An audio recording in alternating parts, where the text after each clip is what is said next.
NFL free agency will have a big-time impact on the 2025 NFL draft class. And Ashton Jeanty, star running back out of Boise State, we believe, now has a true landing spot and home inside the top 10 picks. We'll talk about that landing spot and more coming up next.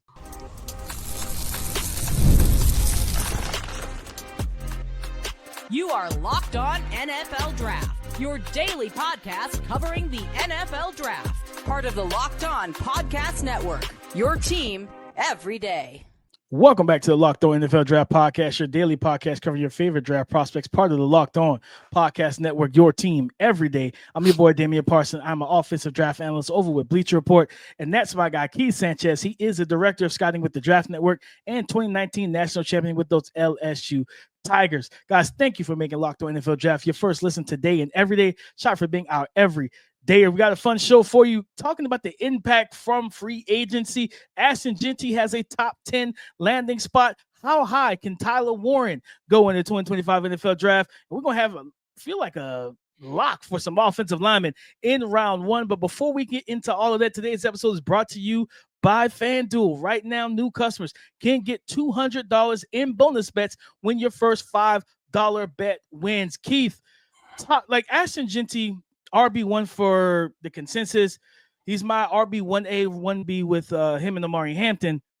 Young 5'8". I think he came into the combine at like 5'8", if I remember correctly. 5'8", just like 215, almost 220 pounds. Really good runner, vision, all that good stuff.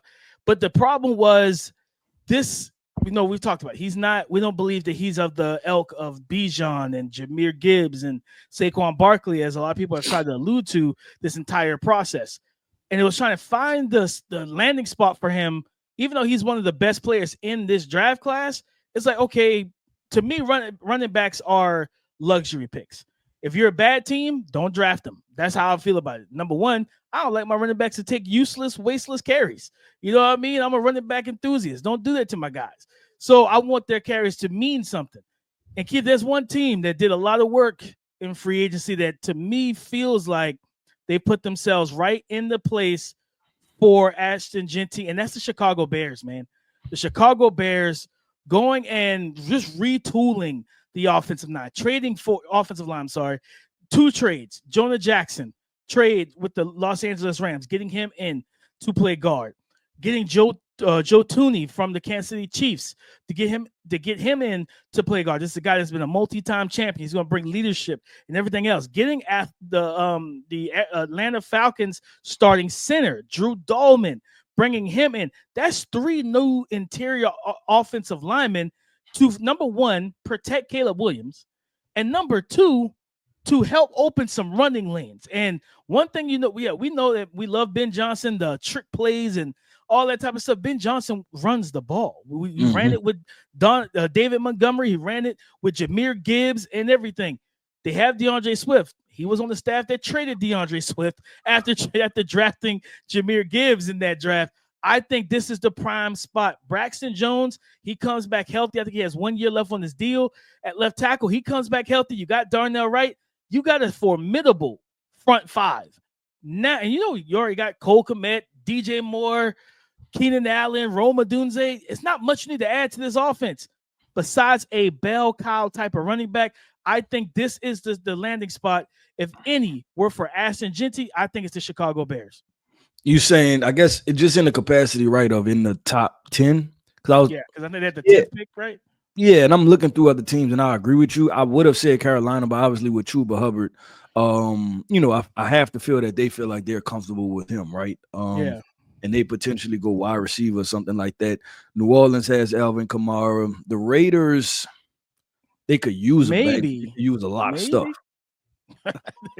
they definitely could use a lot of stuff. Quarterback may be off the board for them. Yeah, quarterback may be off the board, but I just, like you said, I also don't know if I'm going that high just because of two things. Don't know if he's as talented as Bijan and Jahmyr Gibbs, and those guys, for everything for what it's worth, right, as far as what we talked about them in the draft process, they've been that in the NFL. Jameer has been splitting reps and has had really good situations. And then Bijan had an underrated year. I think if you ask me, I think a lot was made about Kirk Cousins, but nobody paid attention to Bijan. And first of all, his ability to affect both the passing and the running game. Like I think he had a crazy amount of receptions this year out of the backfield.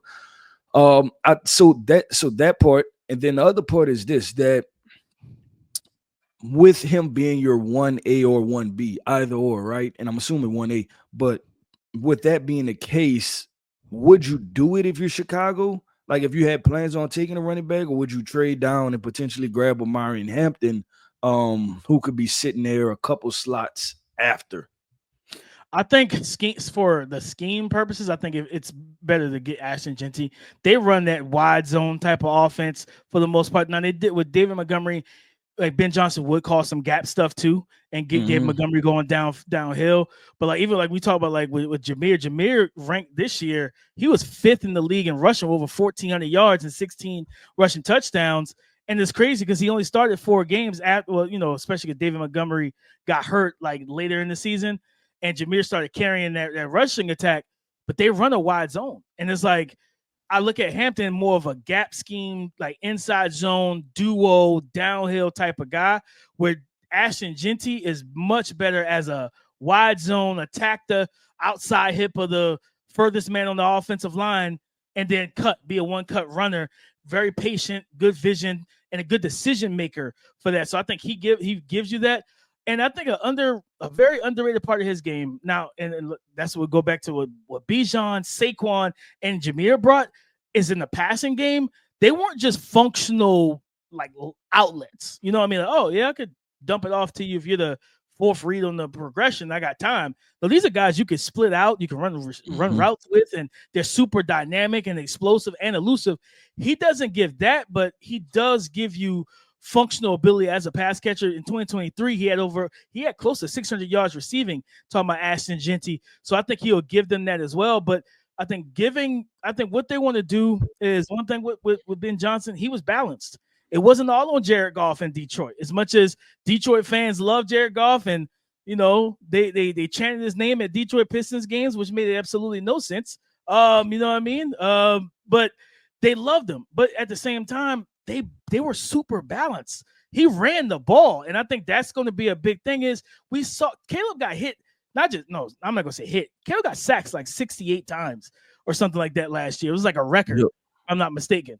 You can't open him up to that again. You got to be balanced, run the ball, and then allow him to naturally find his flow and rhythm throughout the game. I think Ashton Jeanty, because honestly, Keith, and we did a mock over at Bleacher Report maybe a month ago.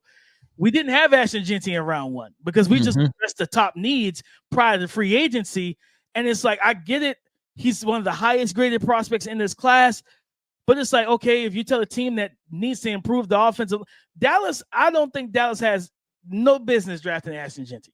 Like, until you figure out your interior offensive line, because now you're putting him in a situation where you don't have that strong. You just lost Zach Martin, your best offensive lineman. There is no Tyron Smith anymore.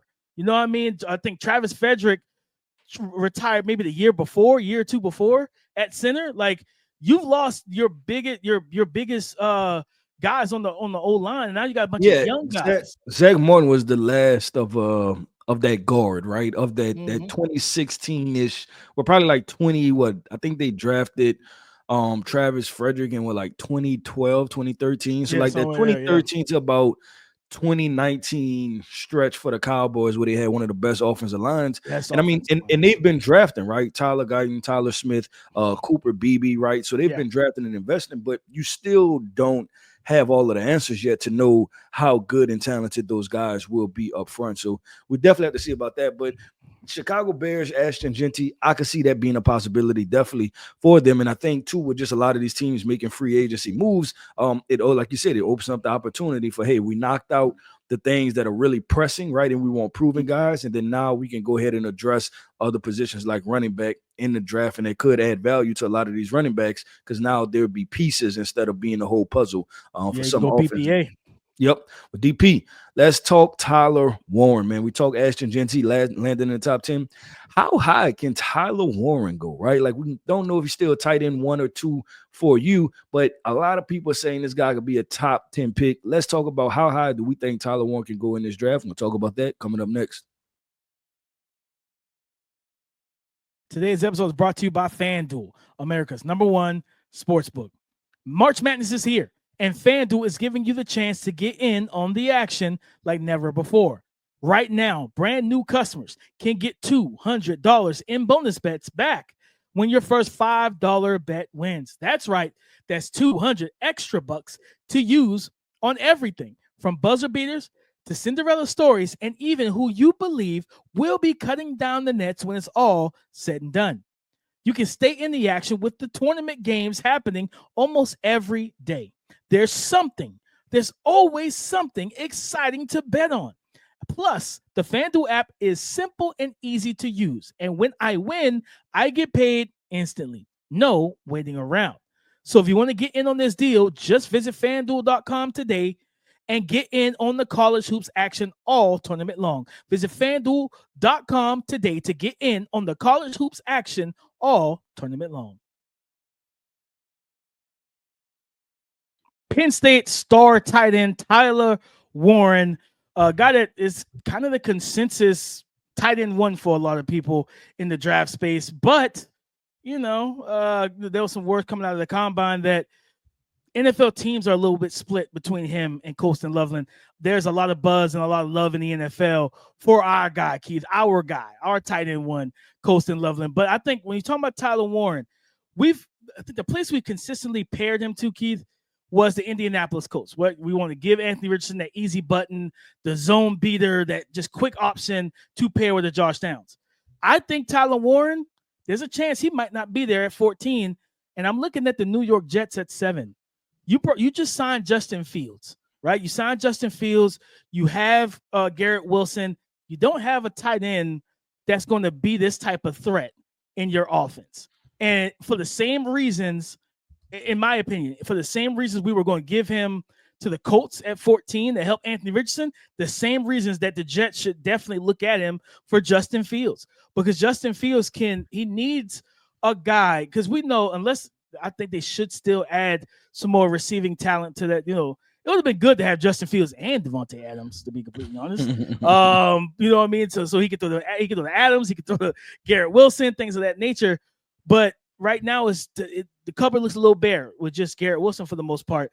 He's going to see most of the coverage from the Bills, from the Dolphins, from the Patriots, right? Christian Gonzalez is going to travel with Garrett Wilson, right? Like, we know that.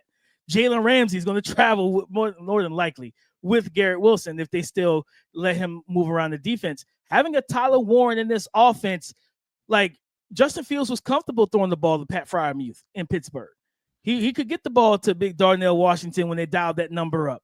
I think Tyler Warren should absolutely be in play at the 7th overall pick and be that guy for them. He's 6'5", 250. I think he came into the combine and everything. He didn't test or anything. We'll see that hopefully at his pro day to get a 40-time vertical leap, things of that nature to kind of solidify the explosiveness a lot of people feel like they see on film. But I just think that he's an easy button in the passing offense when you dial it up for a quarterback. And I think Justin Fields needs that simply because, I wonder how he feels now. You got DK Metcalf, George Pickens, all that in Pittsburgh. Maybe you probably would have stayed there because there's a lot of talent in that receiving room. But I think the Jets, they feel good about him. Aaron Glenn feels good about him. They're going to call the offense suited for Fields. Now go get him another weapon. Yeah, no. So all right, we got to break this down into 2 buckets. Do I like him for Justin Fields? Yes. The thing I'm having trouble with, DP, is the question is, do we believe he's as good as a Brock Bowers? And the reason I bring that up is because Brock Bowers went 13 last year. Yeah. He went at pick 13, and we're talking about now taking Tyler Warren, who we're not even consensus sure if he's the best tight end, right? Like we just said. Yeah. I think for me, Colston Loveland's tight end 1. I don't know for you if you still feel the same. Yeah, you feel the same way. And so taking Tyler Warren, who I don't believe, if I had to pick one that could be as good as Brock Bowers, I would pick Coaston Loveland. But I don't think coming out of college that I feel the same about either one of those guys as I do as what I did Brock Bowers. And Brock Bowers went pick 13. So that's the part that I'm having trouble with, is taking a guy that's maybe I believe is not as talented, really talented, but just not as talented, right? Taking him a lot higher. You're talking about 6-7 pick difference, right? Than the talent previous years. And I think this, because you asked in this draft class, how high can Tyler Warren go? Would you like Justin Fields with a Elijah Arroyo? Would you like him with a Mason Taylor, right? And I think that's where you have to start asking yourself too, like are these guys head and shoulders above? Because I look at it too at Penn State. I want to know if you feel the same way, but I don't say a lot of his touches, but some of his touches were, I don't want to say manufactured, right? But they were designed. They were designed for him, right? Wildcat, the H-back stuff, like all of those different things were designed to get the football in his hands. And as much like we had the conversation, and I'm not comparing him to him, but you remember Treylon Burks came out of Arkansas and he had a lot of production, right? But when we watched the film, it was a lot of design production just to get the football in his hands that were not strictly translatable outside of, hey, if you're going to design this for him in the NFL. You get what I'm saying? Like it wasn't him just winning as a wide receiver. It was, hey, do some orbit motion and we're going to dump the ball back to you in the backfield and then run forward, right? And if you're not going to do that with him, what the Tennessee Titans have not done with him, then you have to ask yourself, what are his true wide receiver reps? So the thing is that I like Tyler Warren. I think he's a good football player. I just don't know if I'm drafting him top 10 just based off of the relative metrics. Like we said, Brock Bowers won 13 last year, and then also the fact that I still have Coaston Loveland as my tight end one. I think he's the separator. I think he's the guy. Yeah. No, I agree with that. And I think that's what, even though, because I've always, from a lot of like these top tight end landing spots, like it's like, okay, I've always had Tyler Warren falling. It's always been kind of the teams that need that zone beater. But it's like, if you're like, for me, if it's a Cincinnati Bengals and like they didn't re-sign Mike Gesicki, it's like, man, we need that pass catching, like that guy that could be a dominant receiving. Like, no, that's Coaston Loveland. That guy gets man-to-man coverage. Like I'm flexing him out one-on-one. I don't care if it's a corner, safety, linebacker, nickel. I feel good with Coaston Loveland out there. I don't feel the same with him. I feel the same. I feel like Tyler Warren is more of that zone beater, free release off the line of scrimmage, settle into spots. He knows how to find them. Good after, and then he's really good after the catch. I got to show him that love. When he gets the ball in his hands, he's physical. He showcases the athleticism and agility and things like that to fight through tackles and make some guys miss. And I think to your point about Brock Bowers, the Jets were all over him. I think the Jets, the reason why they didn't go Brock Bowers is because Olu fell right in their lap and they needed to fix the offensive line. I don't think they expected Olu to fall there. None of us did. None of us expected J.C. Latham to go, because I'm looking at the draft from last year. We had J.C. Latham. We knew Joe Alton, Olu. We knew a lot of people had Joe Alt over Olu. You know what I mean? But J.C. Latham going at 7 to Tennessee, who is now, I think, reports. I talked to some people and I heard that they might be flipping J.C. back to the right side after signing Dan Moore. That's why I was confused, because I think people were saying that like Dan Moore had a very average year last year for the Pittsburgh Steelers, and then now you're about to move JC from the left side to the right side. I don't know what that move is about. I'm like, that's a lot of money for boy. You know what I mean? Like, that's a lot of money, and I ain't pocket watching. I don't like to do that, but how many times have I came on this show since we've had it, and I'm looking back at just some of his numbers. He allowed, like 2023, he allowed 56 pressures by himself. Like, he's a lot. This is the number, just not to go to tangent, but Dan Moore. 7 sacks allowed in 2021 and 2022. 8 sacks in 2023. He allowed 12 sacks last year. In 4 years, he's allowed 34 sacks, 32 QB hits, 118 hurries, 184 pressures.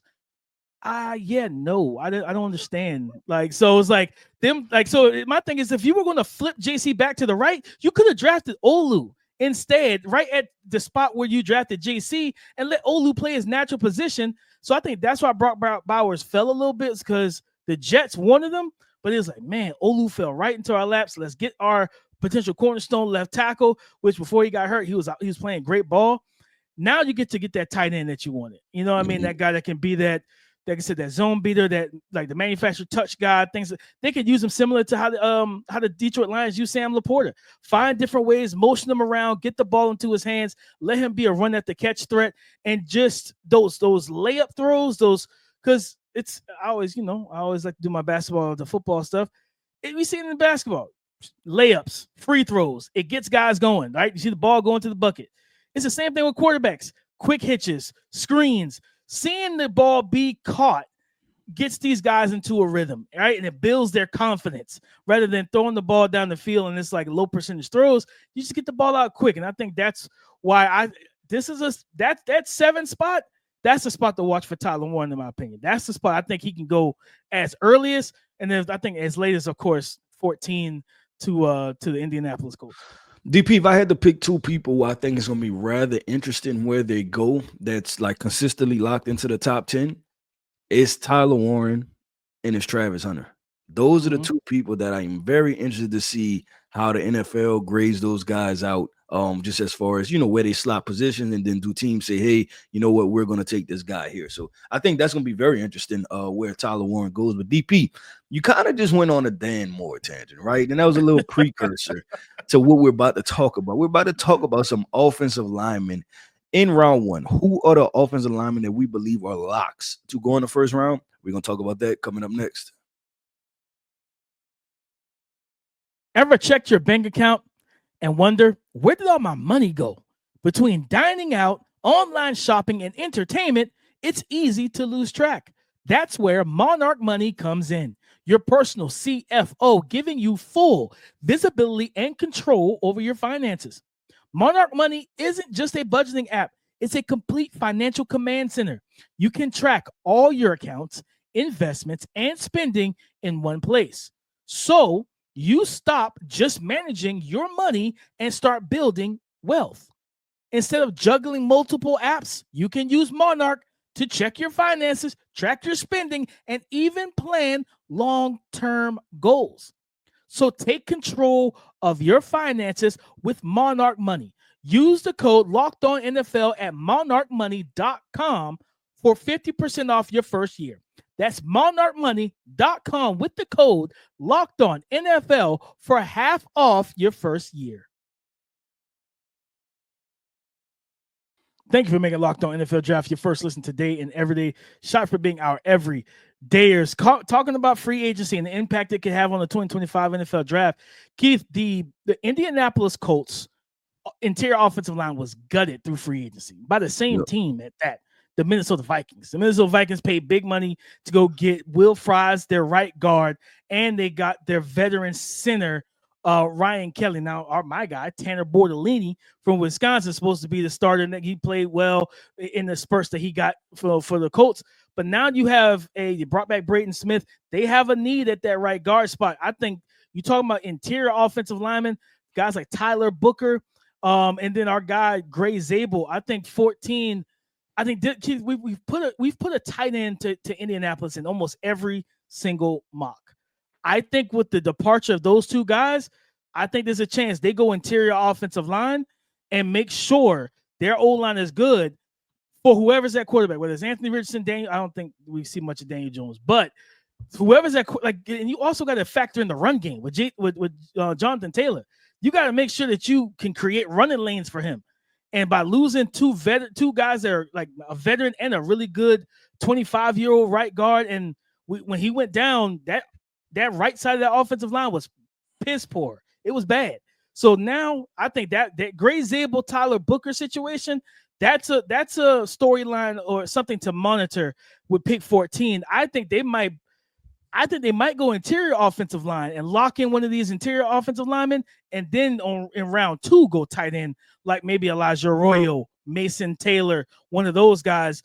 And instead of going Colston Loveland or Tyler Warren if they're on the board, it's going to be a very fun situation to watch.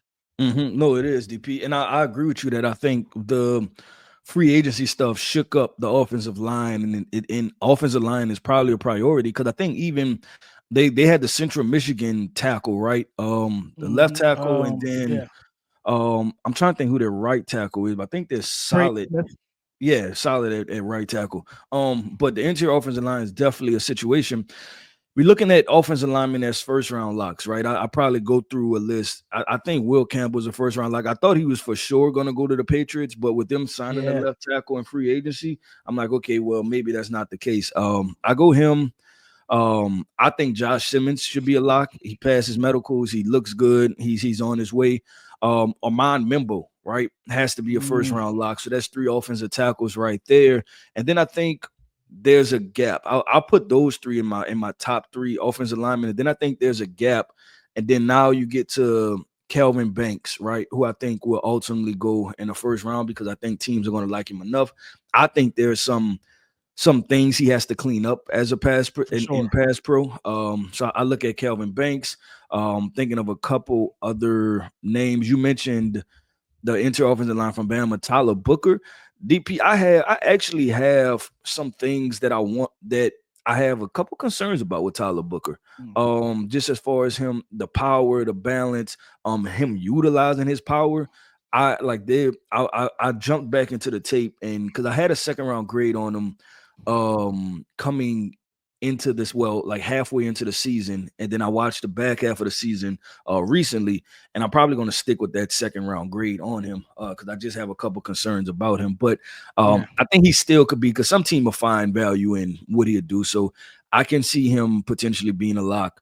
Going through the rest of these tackles, Arante Ursary, do you think he's a first round lock as far as what he can do?